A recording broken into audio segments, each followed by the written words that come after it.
Hello, you wonderful people, and welcome to another episode of Super-Fanta-Fi. This being a show where I talk about TV shows of the supernatural, fantasy, and/or science fictional genre. For today's episode, I'm going to talk about the latest episode of Teen Wolf, as well as the latest episode of Twin Peaks. Like always, if I'm talking about something that you want to listen to, you know what's in the description down below. I include a time when I start talking about each respective shows. So, for example, if you want to hear what I have to say about this week's episode of Teen Wolf, you can skip to what I have to say about this week's episode of Twin Peaks. But the first thing I want to talk about is this week's episode of Teen Wolf. It does seem that I was right about Gerard building his army. It's just kind of interesting, like, kind of seeing him step back in the forefront as being the main antagonist. Because, yes, he's kind of had his ulterior motives and stuff like that in the past, but he has not been the main antagonist since season 2, but he's always had his little games, and we see him kind of orchestrate everything he did, because, the counselor lady kept asking, like, why don't we just take them out? He's like, I'm not here just to take out one wolf, I'm here to take them all out, which does beg the question, is he also out to take out all other supernatural as well? It seems like the whole, like, going after other supernaturals, that's a whole different thing. But like I said, like, all of this is a bigger part of something else.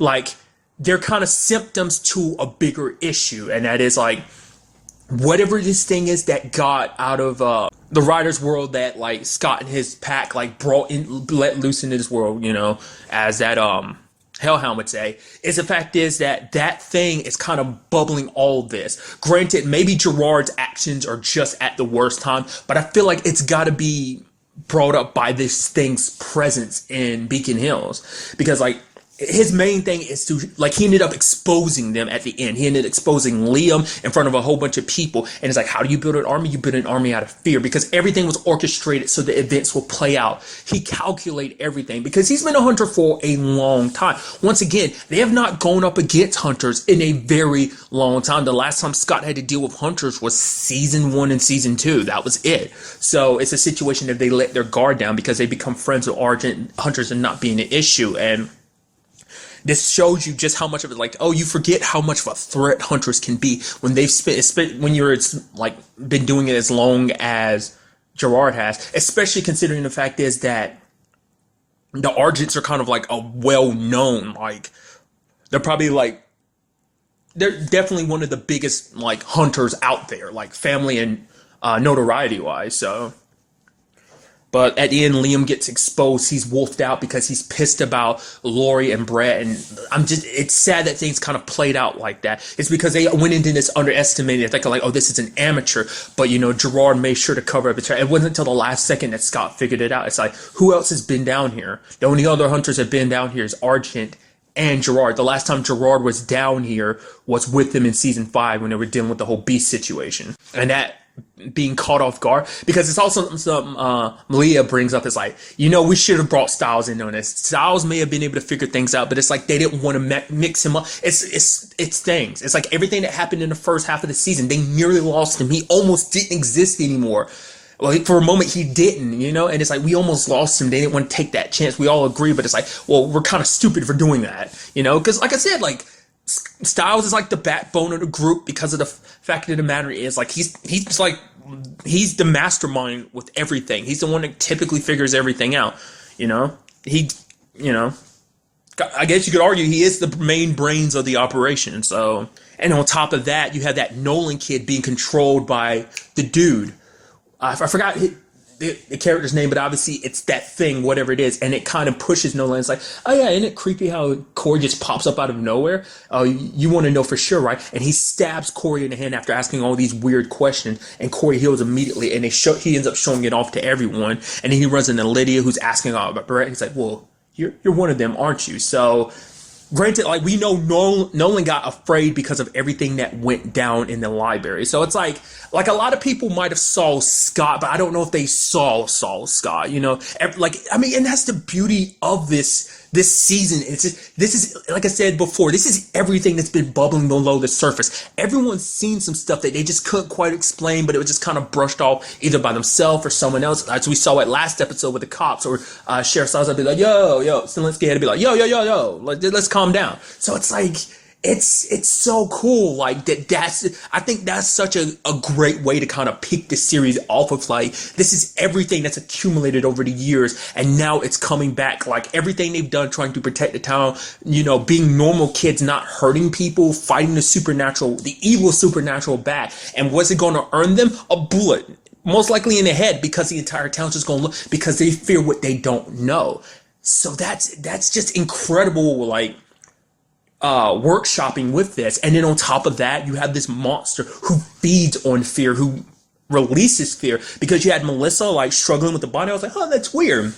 Because when she was getting around about, she's kind of, okay, pull yourself together, Melissa. I was like, never seen you really get like that. After everything you've experienced over the years, like, especially, like, you've known the truth about supernaturals for a while now and everything, and this is where, it's like, And then she brought Argent in, and then Argent starts shaking its void, and I was like, Argent's? It's like, wait a minute. And it's like, yeah, this thing is emitting fear. When they get close to it, it terrified them. And it's like, holy crap, that's so good.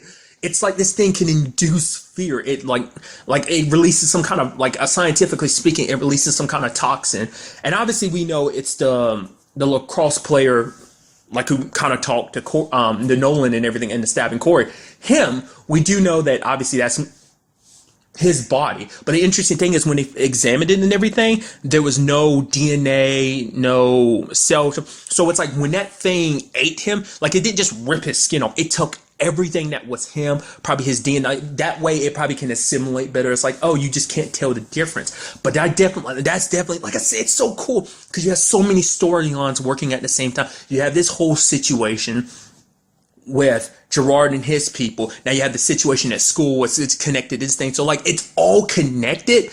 Granted, but that's the thing, though. Is Gerard's whole thing just because of this whole fear thing, this fear monster, or is it more, or is it just, like, serendipitous timing? And serendipitous in this monster's case, because now Gerard spread up even more fear, and this thing wants people afraid because it feeds off it, gets stronger from it. So we still have no idea what it is. They're not even aware of it. I did love that whole thing about Lydia's trying to concentrate. She's trying to, call upon her powers, like, by herself. And then Corey and Mason are there talking. She's like, will you shut up? And then Corey starts using that thing, the balls, and it knocks. They're like, and she's just like, okay. It's like, I'm going to go do something by myself. So, because it seemed what led her, because it was like she saw the number 68. That was kind of what was written from her trance. And she, running into Nolan, and now it's like, yep, everyone in the school is looking at them weird. Yes, Mason's human, but that still won't change the fact that it's like, wait, you know what they are, and you're still hanging around them? So it's kind of crazy. Like, everyone that you knew that was kind of by your side during all of this, like, people you might have considered friends one. I mean, granted, like, we never really see them really, anyone within those groups really talk to anyone outside of it, is what I mean. It's like, because even Lydia and all of them, like, always hung around each other. It's like they're a pack and everything, so they'd always hang around each other. I'm sure they've interacted with everyone else, like, outside of the show, and, like, without even in the confines of the story, that they probably, but still, it's like, this pack is who they are, this tight-knit group, and eventually people are going to start drawing parallels of, like, oh, you're hanging around this, oh, what are you, so things are definitely going to get ugly going forward. But are some very interesting developments. First of all, Argent and Melissa. I was curious about, like, where's that whole thing going? And then, like, Argent's like, oh, I'm glad you called. He's like, I'm sorry, I wish I had called. And she's like, oh yeah, I wish you had called. Did you want to call? I was like, yeah, I want to call. And Melissa's like, I wish I had called. Did you want to call? Yeah, I want to call. It's like, go ahead and get together. Once again, I think I brought this up during the first half of the season, season 6A. I guess another way of phrasing. Nevertheless, it's like, holy crap, there's something there. But I was always like, that's kind of funny. Because in my mind, for whatever reason, I always thought, like, Styles, Dad, and Melissa. I never really would have thought, like, Argent and Melissa. But it's like, to me, I brought it up, it's kind of weird because their kids dated, and if they dated, that'd be kind of, I don't know. I just think that's kind of interesting. But that's Buddy. And also appears to be Malia and Scott. Didn't see that coming either, which I guess I should have, because I was like, the whole, like, Lydia and Styles thing, like, because I'm curious, like, I don't remember, like, Malia and Styles' relationship changing the way it did into, like, them not being a couple. I guess even maybe back in even season 5, they weren't really dating. Maybe they were just there for each other, part of the pack and everything. But it's like, I don't know. But, obviously like the first season 6A, set up, Lydia and Styles, which Styles had always been in love with Lydia since they were little. But now it's just like we're kind of bringing that full circle, and now they're back together again. Because at first I was like, what about her and Parrish? I thought that was a thing, but no. So it's like Styles and Lydia. And now it seems like Malia and Scott, because Scott's like, I think Styles would be okay with it. She's like, and then, and she's like, wait, what are we talking about? It's like, what? Because I was like, because even she was like, I'm not going to leave you, I'd be like, basically, she should basically say, I would be sad if you died or something. And like, it's like, you would? She's like, we would. It's like, that's so adorable. That's crazy. That's so cool. Because we've seen her kind of, like, she's like, there's a fact of the matter is, she's never really, her and Scott have never like been like that, to the point she was like, yeah, no, like I'm not scared because you freaked out in it. I'm not freaking out because you freaked out. Remember, it's like, I'm freaking out because I'm worried about you. It's like, what? It's like they've never had that dynamic before. I think, like, yeah, she like cared for Scott, but I think it seems like their relationship is changing. And it wasn't until I was like, oh, that's it. I was like, oh, that's so sweet. But this episode is like, oh, wow. So that's just so interesting, like the dynamics that they're changing up and setting up already. So I guess since they're already setting that up, it kind of puts something else in my head of like, oh, so that's not a thing. Well, the whole him and Kira thing. I mean, I guess it's a situation of like when they saw each other last at the end of season 5, it was like them saying goodbye forever, because I don't think she could ever come back to her normal life. It does make you wonder, what did her parents do? I guess they kind of just left, It's like, well, Kira will come back someday, maybe. I don't know. Like, I think she's kind of like with the Skinwalkers forever. Like, that's where her destiny lies. So, like, there was no coming back or changing that. So, I mean, at least that's where my mindset is. But we'll just kind of have to wait and see. But because that is kind of something I brought up before, too, because the whole, like, FBI after Derek situation that Styles ended up finding out at the end of one of the episodes. So that kind of makes me wonder, kind of going back to what I was saying, like, is this like this whole fear thing, or is this Gerard's day and it just happens to coincide with this whole fear thing? Like, I'm sure, like, it might, like I said, it might just be serendipitous that it's just like, oh, you just happen to be like fear-mongering people at the same time. I need fear. Thank you. So that might be the case. It's definitely going to be interesting. Like I said, also, I'm curious, like, it seems like his main target is werewolves. So I'm curious, is it going to be, will he eventually hunt down all supernaturals or just werewolves? It seems like that's his main issue, is werewolves. It's just interesting considering all the people Scott has helped. Of all the people he's helped, all the things he stopped from Beacon Hills. Him and his pack, but you're going to hunt them down anyway, even though they've never hurt people, that they've done nothing but protect people.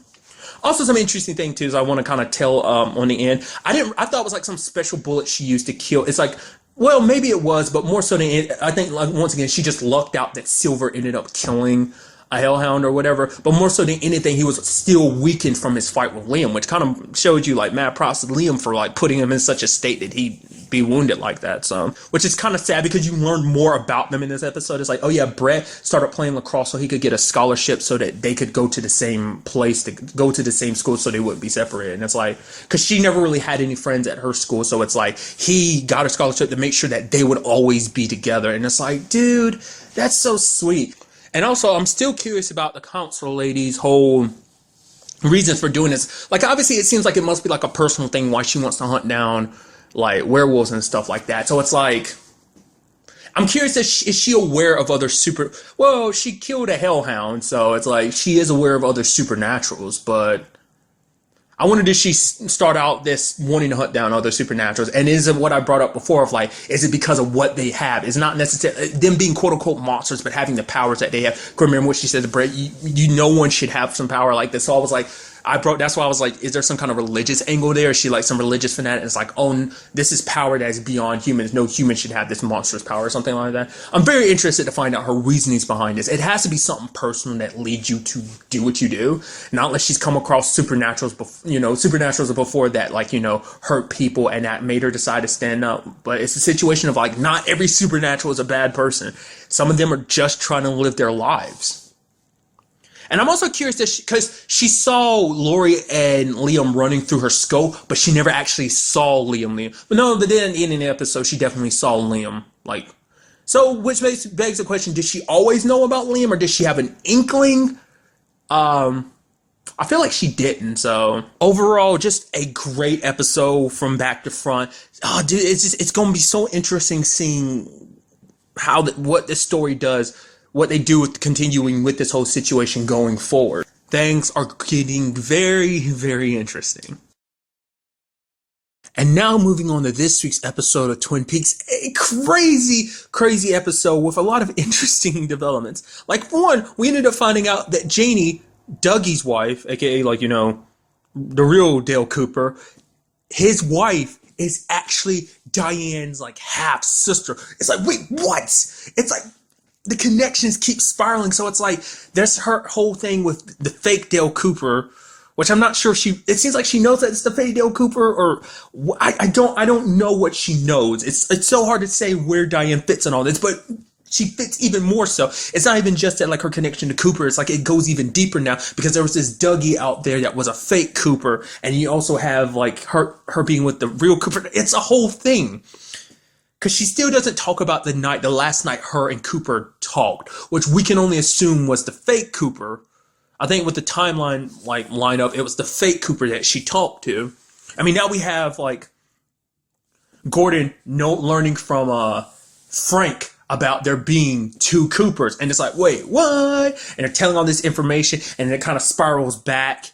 Now there's just so much. Okay, Tammy and Albert were talking about what initiated this whole Blue Rose thing. The case in particular, it was a woman named Lois Duffy. And Lois shot a woman because Lois had apparently killed a person. So it turned into a whole murder case. The two agents came across her in a hotel. She had shot a woman. The woman that was dying was Lois Duffy. And she said, hey, I'm like the Blue Rose. Disappeared. Whoa. Other lady starts screaming. Oh, wait, that lady is Lois. It's like, wait, what? So there's a two, and it's just what's going on there? And then you have the two agents in particular were Jeffries and Gordon. Side note, just because I didn't rewatch it prior to the series, is Jeffries. I did not realize that was I kept seeing pictures of him. I knew he was in the show, but I couldn't remember who he played. But David Bowie was in Doug's bed. The question of what are they going to do with Jeffries' character is kind of the reason why it popped up. Side note, that kind of leads into a little tangent I want to cover too, really quickly. I know certain aspects about certain cast members having passed away. I've known about that for some time. Others I've only learned about throughout watching the show, in credits and stuff like that. That's actually why I don't watch the in credits, because one time I brought up the whole thing about one of the cast members having had passed away a while back earlier this year without really getting into it. Got me super depressed, and the whole episode was depressing, so I had to stop recording. So there's certain aspects I'm aware of. I just don't talk about it because it's super depressing. So I just felt like I should mention that at one point in time in case anyone doesn't know that I know about certain. I don't know everything about every cast member, but certain cast members I do know. But nevertheless, getting back to what I was saying, I am curious about what they're going to do with Jeffrey's character, considering the whole David Bowie situation. But nevertheless, especially considering the fact that he's the one that put the hit out on Doppelganger Cooper, which then Gordon kind of brought it up. Well, God, I'm getting too ahead of myself. There's a whole thing about Gordon who had a dream about Monica Bellucci.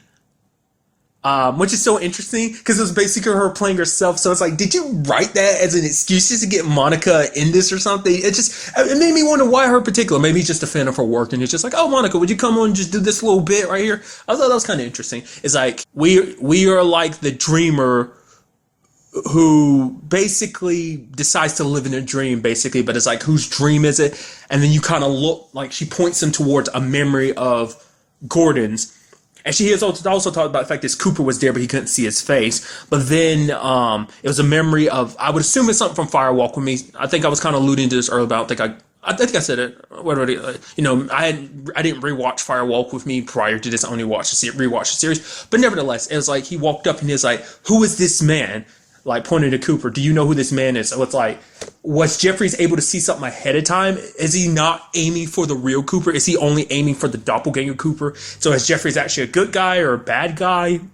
I think he's actually a good guy. I think he's hiding out and he's going after fake Cooper. And now Doppelganger Cooper's probably set his sights on Jeffries now. So that's where my estimates are on that. Also, we had the FBI kind of looking into like, oh yeah, we got to find Dougie Jones. So it's like, dude, the connections are there because they're on their way to tracking down the real Dale Cooper with this whole situation. Because like we know his prints were run recently by those cops in Las Vegas. So then that begs the question of like, obviously the FBI will track that down. It's like, oh, someone was looking up Dougie, and then they'll get to Gordon about it, or maybe they'll arrest him and his sister his wife Janie. And it's just like, dude, there's just so much there. It's just like, it's slowly coming together, dude. It's slowly, surely, like all the pieces are falling into place. If everybody coming together in this, it's going to be crazy. On top of that, we had the whole situation with the guys going out to the woods. Going into that spot that Briggs would always take Bobby, and then that turned into a whole situation. It's like, oh, well, you gotta put this soil in our pockets, and then they walked to where they were supposed to be, and they saw the lady who kind of has like no eyes. It's the same lady that was in the other world of Cooper, but she's here. So is it a sense of like, was she what the giant sent? Because remember, the giant sent that glowing orb and it was sent to Earth, but next to her was kind of a little upheaval of ground. It had like some yellowish gold liquid. So I was like, is that what that was supposed to be? Was she what was there? It's like, was she, because she's meant to be protected is what Andy was told, which is kind of interesting why out of anyone Andy was taken to there to talk to the giant orb, as he says, I am the fireman. And you see Andy, like this thing pops up and smoke comes out and he's seeing everything. So it's like, why specifically Andy? Why not Hulk or someone, but why Andy? That's so crazy that it, like, basically the future, it seems like basically the future is in Andy's hands because Andy saw everything. He saw Laura, he saw that thing with those creatures from a couple episodes ago,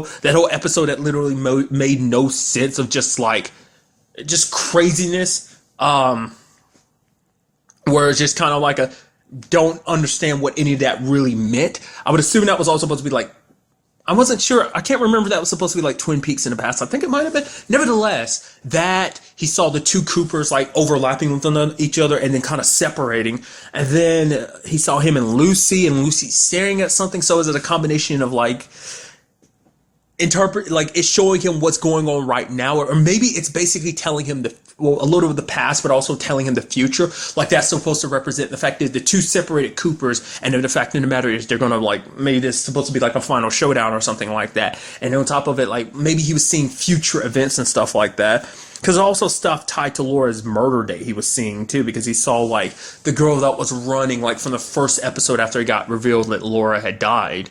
So it's like, it's all over the place, dude. So it's like, but you know, Andy's meant to protect her and he comes back, but it almost seems like a rewind because everyone's like back in position, and then like you have Frank and Hulk being like, I don't remember what happened. It's like you saw all these silhouettes walking all over the place. It's like, I think it was like time was rewinding, but they kind of all warped back into reality like all those other things, because like the moment they were all staring up into the vortex that opened up, but only Andy got sucked up through. And it's like, oh, we got to protect her. Someone's trying to kill her. So is it Doppelganger Cooper that's trying to kill her? Is this what this is all about for Doppelganger Cooper, killing her because she's the key to everything, unlocking the Black Lodge? And maybe that's the ultimate goal, to bring the Black Lodge into this world, to break, the Black Lodge represents death and chaos and all the evil and stuff like that. So maybe that's what he's trying to do, bring that into this world. Don't know, purely my interpretation, but it's so interesting that it would be Andy. It's just like, I appreciate the fact that they're putting him in the centerfold of all of this, because like Andy played his parts throughout the show, but I feel like obviously everything's kind of been like, yo, Dale Cooper, main hero, it's main tier hero, and it's like now you're seeing Andy kind of take the forefront of like, oh, he's in the center of this. So question is, does he remember anything they don't remember, but he remembered enough to be like, oh, this lady needs to be protected. So it's like, who is she? Why is she so important? What role does she play? Like, we know that she crossed paths with Cooper. Maybe she'll be necessary for Cooper to go back to the way he was. Maybe she holds a part of Cooper in her that she can give him back to make him whole again. Like, he's getting pieces of himself here and there, but maybe she'll have the final piece to make Dale Cooper again. And maybe that's why someone would want her dead, so that Cooper never goes back to the way he is. Because if he goes back to the way he is, he can stop everything. He's the key to stopping and fighting all of this. Also, Chad got arrested this episode. That's good. Douchebag deserved to get arrested. They're like, yo, Chad, we've been watching you for months. So it's like they probably already had some idea, I guess. But obviously, like, he covered some of his tracks. But I wonder, I wonder, does it have anything to do with the whole Miriam situation? Did they find out, like, oh, he was hiding a letter, or was that just something else entirely? Like I said, I could already tell he was kind of a crappy cop. And I like that moment of Andy being like, you give good cops a bad name. You see that look on Lucy's face, like, oh, that's my Andy. And it's like so cute and adorable. But, gosh, what else?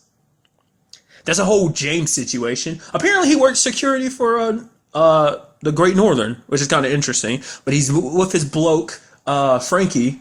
Frankie apparently has a special glove that basically gives him the power of a pile driver, apparently. And it's like, apparently he got sucked into a vortex and met with the fireman, the Giant. And the Giant told him to basically get this glove because he will need the glove. And he was also told to come to Twin Peaks too, because it's all about his destiny. So he's super strong. He's supposed to be in Twin Peaks. It's like for what purpose? I don't know. And the fact that he crosses paths with James out of anyone too, that there's no such thing as coincidence in this show. Everything is connected, even when it doesn't seem to be. Holy crap, dude.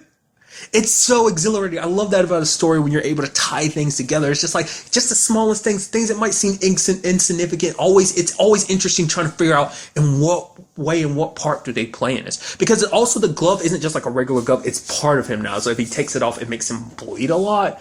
So I don't know whether that's something where he's supposed to eventually give it to someone else, or, I mean, we do know that, like, Doppelganger Cooper is like stupid, like superhuman strong. We saw that last episode. So the question is, like, is he meant to help fight against Doppelganger Cooper? Is he supposed to be kind of like, you know, part of the army that's supposed to join with Cooper to fight back the darkness or something like that? You know, stop all this.